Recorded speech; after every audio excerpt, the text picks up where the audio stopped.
अगर इस लेक्चर से रिलेटेड आपका कोई क्वेरी है तो आप मुझे इन सोशल मीडिया प्लेटफॉर्म में फॉलो कर पूछ सकते हैं और इस लेक्चर की पीडीएफ भी ले सकते हैं, जिनका लिंक आपको डिस्क्रिप्शन में मिल जाएगा।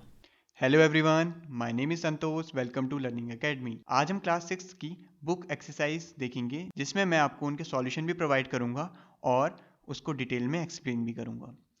तो बुक एक्सरसाइज में सबसे पहले क्वेश्चन आंसर हैं, जिनको हम देखते हैं। तो क्वेश्चन फर्स्ट है, how does a planet differ from a star.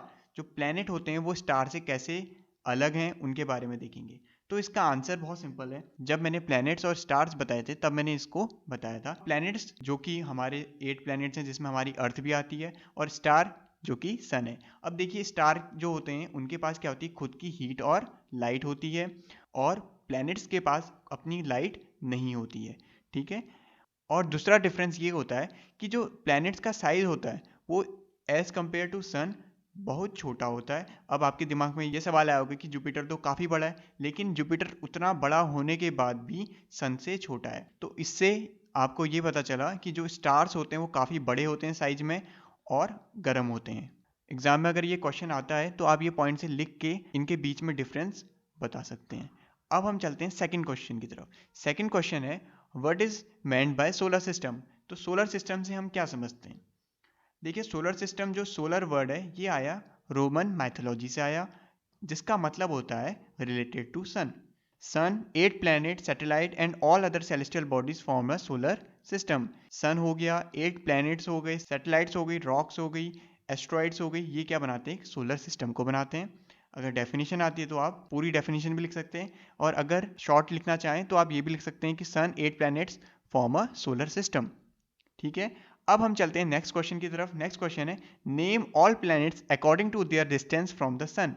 आपको नेम बताने हैं सभी 8 प्लैनेट्स के, इस ऑर्डर में कि वो सन से जितनी दूरी में है, उस ऑर्डर में आपको उनको बताना है। तो इसको याद करने की मैंने ट्रिक बताई थी, my very efficient mother just serve us nut. इससे आप इसको याद कर सकते हैं। और अगर आपको वैसे अगर लिखने हैं तो पहले मरकरी आता है, फिर वेनस, फिर हमारी प्यारी धरती, फिर मार्स, फिर जुपिटर, फिर सैटर्न, यूरेनस, फिर नेपच्यून। तो अब आपको ये 8 प्लैनेट्स समझ में आ गए होंगे। अब चलते हैं नेक्स्ट क्वेश्चन की तरफ, जो कि है, why is the earth called as unique planet. Earth को अनोखा प्लैनेट क्यों कहा जाता है। क्योंकि यहाँ क्या है, जीवन है, यहाँ लोग रहते हैं, इसलिए अर्थ को यूनिक प्लैनेट बोला जाता है। अब हम देखते हैं वो जो सर्वाइवल है, इसके लिए क्या चीज़ जरूरी है जो अर्थ में ही अवेलेबल है अभी तक, उसको देखते हैं। ठीक है।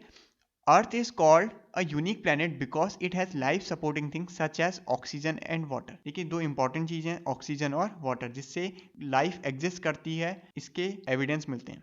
साथ ही जो अर्थ है उसका टेम्परेचर ना ही ज़्यादा गर्म है ना ही ज़्यादा ठंडा है। अब मैंने ऐसा क्यों बोला ज़्यादा ठंडा नहीं है ज़्यादा गर्म नहीं है। देखिए, अर्थ की डिस्टेंस तीसरे नंबर में आती है सन से देखा जाए तो काफ़ी दूर है सन से, और इतना भी दूर नहीं है कि ये बहुत ठंडा हो। तो ये मॉडरेट टेम्परेचर में रहता है, जिसका जो कि है हॉट और कोल्ड। लेकिन अब पॉल्यूशन, ग्लोबल वार्मिंग से इसका अर्थ का टेम्परेचर क्या हो रहा है, डे बाय डे इंक्रीज हो रहा है, जो कि एक काफी मुश्किल टास्क है सर्वाइवल के लिए। तो आपको ये समझ में आ गया होगा कि अर्थ को यूनिक प्लैनेट क्यों बोलते हैं। अब चलते हैं नेक्स्ट क्वेश्चन की तरफ, जो है, why do we see only one side of the moon. जो ये मून है, इस पे मैंने डिटेल वीडियो बना रखी है, जिसका लिंक आपको ऊपर आई बटन पे मिल जाएगा। उस वीडियो में मैंने आपको मून की बारे में काफी डिटेल में बता रखा है, इसकी वन साइड ही विजिबल क्यों होती है, रोटेशन और रिवॉल्यूशन दोनों फैक्टर को अच्छे से समझा रखा है, और इनके बीच में डिफरेंस बता रखा है।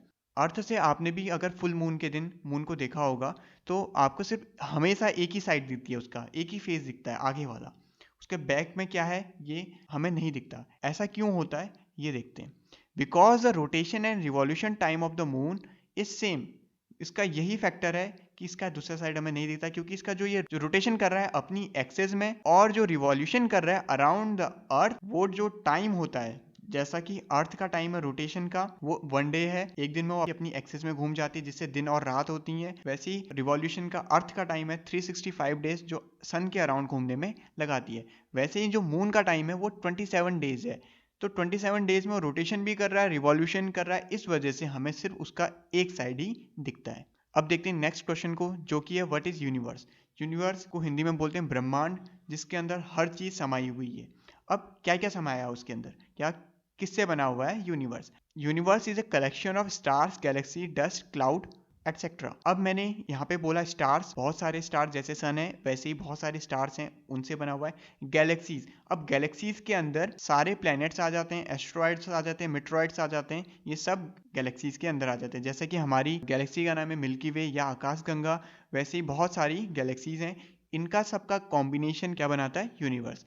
तो इस क्वेश्चन से हमारे एनसीईआरटी जो क्वेश्चन आंसर हैं वो कंप्लीट होते हैं। अब हम चलते हैं एनसीईआरटी के सेकंड क्वेश्चन की तरफ जो है, अब पहला क्वेश्चन जो इसमें है, the planet known as Earth twins is. अब ये बताना है आपको अर्थ का ट्विंस कौन है इनमें से। ऑप्शन है जुपिटर, सैटर्न, वेनस, और भी ऑप्शन हो सकते हैं, 4 ऑप्शन भी हो सकते हैं, 3 ऑप्शन भी हो सकते हैं, ये तो जो क्वेश्चन पेपर बना रहा है उस पर डिपेंड करता है। तो अर्थ का ट्विंस बोलते हैं विनस को। अब विनस को क्यों बोलते हैं, देखिए पहली चीज तो है विनस के पास एटमॉस्फेयर है। सेकंड, जो विनस का साइज है वो अर्थ से मिलता जुलता है, सिमिलर है, अर्थ के बराबर ही है, तो इसलिए उसको अर्थ का ट्विंस बोलते हैं। और ऑप्शन जो है इनको भी मैं थोड़ा बता देता हूँ। जुपिटर है, ये सबसे बड़ा प्लेनेट है साइज वाइज, इसका साइज बहुत बड़ा होता है, और इसका जो रोटेशन टाइम है अपनी एक्सिस में वो सबसे तेज होता है, ये हमारी सोलर सिस्टम में सबसे तेज रोटेट करता है, और ये बना हुआ है गैसेस से बना हुआ है, ये भी इंपॉर्टेंट है। सैटर्न, जिसके पास क्या होती हैं, रिंग्स होती हैं, ये भी किससे बना हुआ है, गैसेस से बना हुआ है। एक और इंपॉर्टेंट है सैटर्न के बारे में, सैटर्न के पास सबसे ज्यादा मून है जो कि 82 मून है अभी तक जो डिस्कवर हो गए। लेकिन एनसीईआरटी बुक में अगर आप देखें क्लास 6 की, उसमें जुपिटर मेंशन है, वो पुराना डेटा है, लेकिन जो नया डेटा है उसके अकॉर्डिंग सैटर्न के पास सबसे ज़्यादा मून है। तो मैंने इस क्वेश्चन में आपको इतनी इन्फॉर्मेशन दी है। आप भी जब पढ़ते हैं तो सिर्फ आंसर की तरफ फोकस मत करिए, जो और ऑप्शन है उनके बारे में भी डिटेल में सोचिए। तो इससे क्या होगा कि अगर क्वेश्चन घुमा के आ जाए या कभी दूसरा क्वेश्चन पूछा जाए तो आपको उस ऑप्शन की भी नॉलेज हो। अब सेकंड क्वेश्चन है, which is the third nearest planet to the sun. Sun से देखा जाए तो तीसरा नंबर का प्लेनेट कौन है। पहले नंबर में तो आपको पता है मरकरी आता है, सेकंड नंबर में आता है वेनस, थर्ड नंबर में आता है अर्थ, तो इसका आंसर है अर्थ। अब ये जो बाकी ऑप्शन है इनको भी थोड़ा देखते हैं, ये क्या है। जो वेनस है ये तो अर्थ का ट्विंस है, मरकरी जो है ये सबसे छोटा प्लेनेट हमारी सोलर सिस्टम का। अब चलते हैं नेक्स्ट क्वेश्चन की तरफ। नेक्स्ट क्वेश्चन क्या कहता है, all the planets move around the sun in a. अब यहाँ पे हमें ये बताना है कि जो सन के अराउंड प्लैनेट्स घूम रहे हैं वो कैसे घूम रहे हैं, किस पाथ में घूम रहे हैं या किस ऑर्बिट में घूम रहे हैं, जो ऑर्बिट है उसका शेप कैसा है उसके बारे में देखना है। तो इसका आंसर है एलोंगेटेड पाथ। अब ये एलोंगेटेड पाथ होता क्या है इसको देख, ये फोटो लगा रखी है मैंने। एलोंगेटेड का मतलब ही होता है स्ट्रेच या लॉन्ग, अगर खिंचा हुआ है या लॉन्ग है उसको बोलते हैं एलोंगेटेड। अब ये देखिए फोटो लगा रखी है मैंने सोलर सिस्टम की, जिसमें सारे 8 के 8 प्लैनेट्स मूव कर रहे हैं। इसमें एक एक्स्ट्रा प्लैनेट 9 जो ड्वार्फ प्लैनेट है वो भी घूम रहा है, वो भी है इसमें। अब देखिए इनका पाथ देखिए, ये घूमने को तो ऐसे राउंड में भी घूम सकते थे, एक सर्कल में भी घूम सकते थे, लेकिन नहीं, इनका जो ऑर्बिट आप देख रहे हैं कि थोड़ा खिंचा हुआ है, इस खिंचे हुए पाथ को क्या बोलते हैं, इलोंगेटेड पाथ। अब हम जो बाकी और ऑप्शन है उनको भी देखते हैं। सर्कुलर पाथ, अब सर्कुलर पाथ होता है एक सर्कल पे घूमने, ये देखिए ये सर्कल है, ऐसा पाथ अर्थ का नहीं है, आपने अभी देख के आ रखे हैं। रेक्टेंगुलर पाथ, रेक्टेंगल इस शेप का होता है, ये ऐसा पाथ भी नहीं है। अब चलते हैं फोर्थ क्वेश्चन की तरफ। जो फोर्थ क्वेश्चन है, the polar star indicate the direction to the. अब जो पोलर स्टार है ये कौन सी डायरेक्शन दिखाता है, हमें पता है ये कौन सी डायरेक्शन दिखाता है, नॉर्थ डायरेक्शन दिखाता है। अगर आप मॉर्निंग टाइम में छत में आए और देखें तो आपको नॉर्थ डायरेक्शन में एक शाइनिंग स्टार दिखेगा, वही होगा आपका पोल स्टार। और पोल स्टार को हम देखने के लिए एक कॉन्स्टलेशन का यूज करते हैं, जिसका आंसर आप कमेंट बॉक्स में लिखिए कि वो कौन सा कॉन्स्टलेशन है जिसकी हेल्प से हम इंडिकेट कर सकते हैं पोल स्टार को। अब नेक्स्ट क्वेश्चन है उसको देखते हैं। नेक्स्ट क्वेश्चन क्या कहता है, asteroid are found between the orbit of.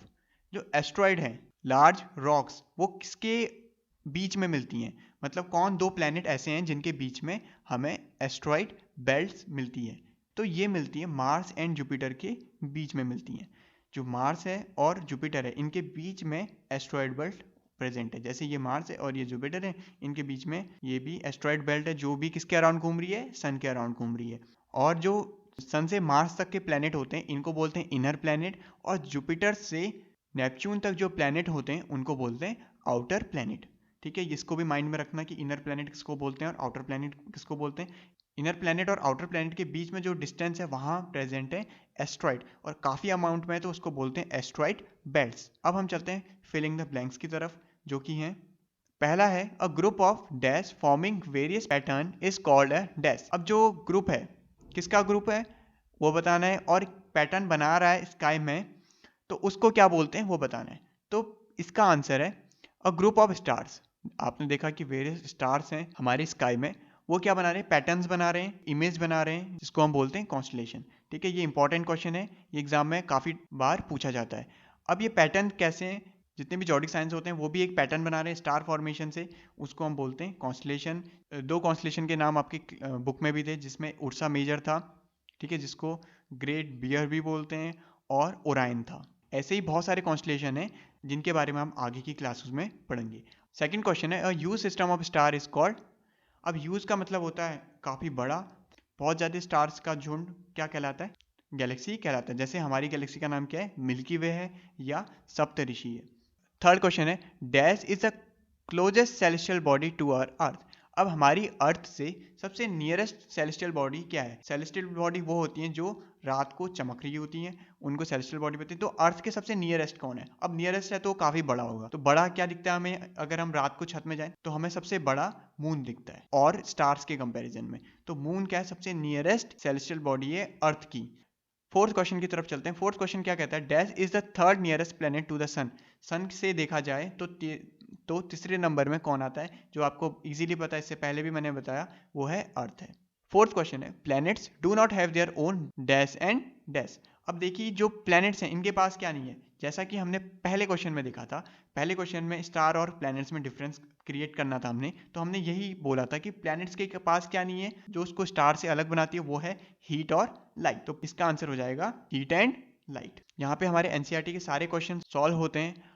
अब आपसे मुलाकात होगी नेक्स्ट वीडियो में, जिसमें हम इस चैप्टर के मल्टीपल चॉइस क्वेश्चन देखेंगे जो बुक के बीच से हैं, और उनको एक्सप्लेन करूँगा, जो आपके हायर एग्जामिनेशन और स्कूल एग्जामिनेशन में आ सकते हैं। आशा करता हूँ आपको ये लेक्चर समझ में आया होगा। Thank you for watching this video. Have a nice day and keep learning.